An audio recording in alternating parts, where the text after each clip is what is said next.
തിരി ചുട്ട് വിളമ്പി വിളിച്ചത് മുത്തൊളി പാത്തുമ്മ.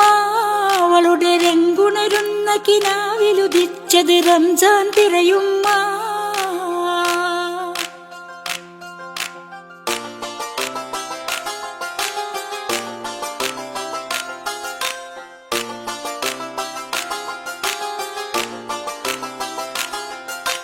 ഇമ്പമഴയ്ക്കൊരു ചേമ്പിലെ തലയിൽ കമ്പൊടു കുടയാക്കി അവനുടെ വമ്പിയലുന്ന വരത്തും കാത്തിത തുമ്പിപ്പാത്തുമ്മ.